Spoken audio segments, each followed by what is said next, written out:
سلام عشقای داشته، حالتون چطوره؟ من رضا هستم و خوش اومدید ویدیو امروز. همونجوری که از تامنیل ویدیو دیدید، قراره بهتون یکی از معتبرترین صرافی‌های جهان رو معرفی کنم که همستر رو لیست کرده. این صرافی بیش از 10 میلیون دانلود داشته و کلی رضایت دانلود. پس بریم که این صرافی و لیست قیمت همستر رو بهتون نشون بدم. پس بی معطلی بریم سراغ ویدیو. Let's go.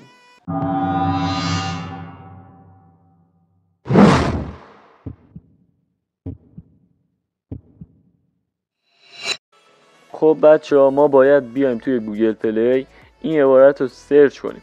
بعد که آورد این صرافی رو نصب میکنید. یکم پایین که میاین اینجا هم زده که شما میتونید تعداد 10 میلیونی دانلود و رضایت‌هایی رو ببینید که مردم توی کامنت ها واسه این برنامه نوشتن. واقعا همه رضایت داشتن، خیلی برنامه معتبریه. خب بچه‌ها، وقتی وارد برنامه بشید اولی چند تا مراحل میخواد که رد کنید تا وارد صفحه اصلی برنامه بشید.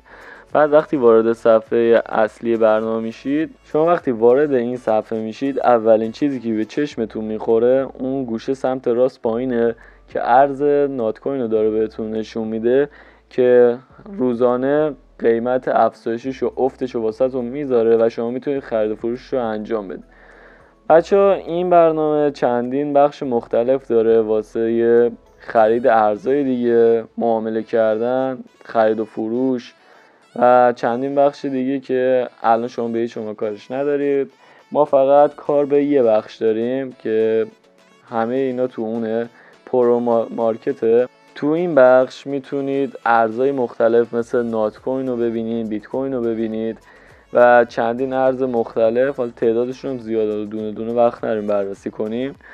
بچه‌ها یه ذره که توش بگردیم، اولین چیزی که به چشمتون میخوره همون ارز نات کوینه که اینجا من واسهتون بزرگش میکنم ببینید. آره، اینجا ارز نات کوینه. تنها چیزی که ما الان اینجا بهش نیاز داریم، کل ویدیویی که الان دارم واسهتون میگیرم به خاطر اونه، اینجا اومده ارز همستر رو هم اضافه کرده. یعنی چی؟ آقا اینجا رو ببینید، ارز همستر این گوشه واسهتون اضافه شده. ببینید من زوم میکنم واسهتون ببین همستر. اینجا قیمت همستر رو بهتون میگه، تاریخ زده. بعد 2 روز بعد از انتشار این ویدیویی که الان دارید میبینید، 2 روز بعدش این واسه پیش فروش، 2 روز بعدش قیمت پیش فروشش میاد و شما میتونید برید قیمت پیش فروش رو ببینید.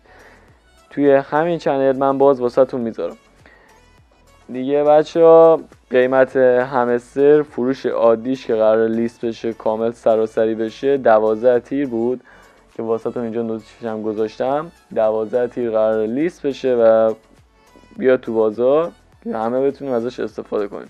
بچه شما اگه بخواید از قیمتایی که قرار واسه همستر لیست بشه با خبر بشید، من چنل تلگراممو پایین واسهتون تگ میکنم. حتما بیاین وارد چنل بشین. قیمت رو اولین نفر واسهتون میذارم، برید ببینید، عشق کنید. و بچه‌ها دمتون گرم که این ویدیو تا آخر با من دیدید. به محضی که در همین صرافی قیمت اصلی بیاد واسهتون اینم تو همین چنل میذارم دیگه. به سعی خودتون اگه خواستید بیاین ببینید. بچه‌ها دمتون گرم، مرسی که آخر ویدیو همراه من بودید. خیلی عشقید، دوستتون دارم. تا ویدیو بعدی، فعلا بای.